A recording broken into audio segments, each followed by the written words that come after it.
Ah, Noël. Que de bons souvenirs. Le sapin au coin du feu. L'odeur des marrons chauds dans le four. Maria Kart. Oh non, pas encore avec cette chanson là. Bref, Noël, c'est que du good vibe. Chacun s'enlace, s'aime profondément. C'est faux. Moi, c'est clairement pas le souvenir que j'en garde, du moins dans l'histoire que je vais te raconter. Tu vois cette dinde de Noël, bah, c'est exactement comment je me suis senti. J'étais tranquille pépère, en train de fixer ma table de chevet comme un gros gogol en me disant, je faisais quoi déjà le Noël dernier? Bah ouais, quand t'as deux parents divorcés, une année tu fêtes Noël au Bangladesh, l'autre année t'es en Papouasie-Nouvelle-Guinée. C'est une image, hein. C'est pour dire que j'étais dans deux endroits différents. Bref, contextualisons un peu les choses pour que tu comprennes bien. Dans ma famille, c'est le foutoir. Bon, avoir des parents divorcés qui peuvent pas se blairer, jusque là, ça choque personne. Mais Crobert peut plus blairer sa sœur Géraldine, ou que Jean-Sébastien ne voit plus son frère Augustus parce qu'il s'est moqué de la taille de son petit Bengala devant tout le monde, ou encore que la cousine Bernadette s'est fâchée parce que sa tante Lisa a mangé la dernière frite du paquet. Bon, là j'avoue ça se fait pas. Bref, personne peut se blairer. Pas besoin de regarder les Marseillais au Kazakhstan ou ces autres télés pas réalité. Venez dans ma famille, c'est bien plus divertissant. Tu vois quand tu te fracasses le petit orteil sur le coin du lit, bah c'est absolument rien comparé au niveau de pétage de crâne de ma famille. Papa, t'inquiète, toi t'es cool. Ouais, je dis ça parce que je sais qu'il regarde mes vidéos des fois. Bref, pénétrons maintenant dans l'histoire.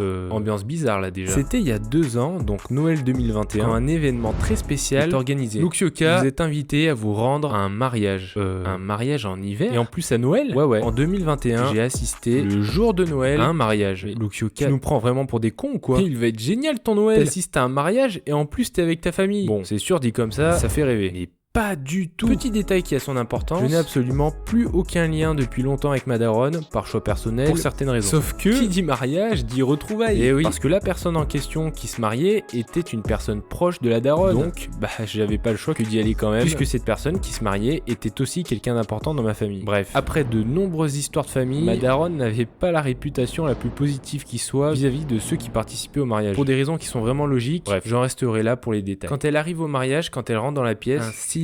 Mais j'ai jamais vu ça. Tu pouvais même entendre le bruit des bulles de la bouteille d'eau pétillante qu'il y avait sur la table. Tout le monde s'arrêta de parler. Moi qui étais déjà assez malaisé par la situation, ça devenait vraiment très pesant. Mais bon, je devais quand même mettre de l'eau dans mon vin, comme on dit, pour que ce mariage se passe dans les meilleures conditions possibles. Mais c'est pas fini. Ah bah non, sinon ce serait trop simple. Arrivé à Noël, donc 1 ou 2 jours après le mariage, je devais dans la logique des choses le faire avec mes proches du mariage. Sauf que personne, j'ai bien dit personne, ne m'avait averti que la daronne allait rester à Noël. À la base, apparemment, c'était pas prévu. Bon, je me voyais clairement pas le faire avec elle comme si de rien n'était. Je devais donc trouver une solution de secours. Mes cousins, bah ouais, eux, ils restaient pas là et ils partaient directement chez eux une fois que le mariage était terminé pour aller fêter Noël. Sauf que, ayant l'habitude de fêter Noël tous ensemble chez eux, donc chez mes cousins, aussi avaient des plans différents à ce moment-là. Ouais, on est nombreux. Bref, je pouvais ni rester avec ceux du mariage parce qu'il y avait ma daronne, et je pouvais pas non plus aller chez mes cousins parce qu'ils le fêtaient ailleurs. Ouah, je suis vraiment un gros jambonneau là dans cette histoire. J'avais fait 7 heures de route pour tous les retrouver pour finalement fêter Noël avec personne. Ils me l'ont dit, tu sais, en mode ah merde, on pensait pas qu'elle allait rester à Noël dormir. Bah super. Bref, à ce moment-là, je sais pas où je vais dormir, je sais pas où est-ce que je fête Noël. Mais j'avais pas dit mon dernier mot, bordel. En tant que squatteur professionnel, je me devais d'aller squatter quelque part. Et bingo, il restait un petit espoir. Et oui, la famille du côté de mon père. Franchement, je crois que j'ai eu vraiment de la chatte. Ils habitaient pas loin des membres du mariage. Et même si je leur ai prévenu au dernier moment, ils ont vraiment été super gentils et ils m'ont quand même accueilli et j'ai fêté Noël avec eux. Alléluia. Bon, je me suis clairement incrusté. J'ai vraiment honte, sérieux, d'en arriver là. Et je t'avouerais que j'avais clairement pas le cœur à fêter Noël. Je me sentais clairement pris pour un con de l'autre côté. Ouais, je sais, c'est un peu compliqué, mais j'ai pas trop envie de détailler. Voilà, j'essaie de garder un peu d'intimité, même si j'essaie d'introduire au mieux l'histoire. Bref, morale de l'histoire, j'ai vraiment retenu énormément de choses grâce à ce Noël bancal. Petit 1, il faut être sélectif dans son entourage, même dans sa propre famille, pour ne pas passer de telles situations assez relou. Petit 2, faut vraiment se focaliser sur les gens qui nous aiment vraiment. Petit 3, d'être reconnaissant de ce qu'on a. Je suis vraiment conscient que quand je parle de cette histoire, je suis pas à plaindre, clairement. Il y a des gens qui vivent vraiment bien pire, mais je pense que chacun a le droit de vivre un merveilleux Noël. J'espère vraiment que chacun d'entre vous qui regarde cette vidéo passeront de super bonnes fêtes avec des gens qui vous aiment réellement. On se revoit après les fêtes pour des vidéos encore meilleures. Oh là là, c'est vraiment une phrase de youtubeur ça. Comme si t'allais sortir des dingueries.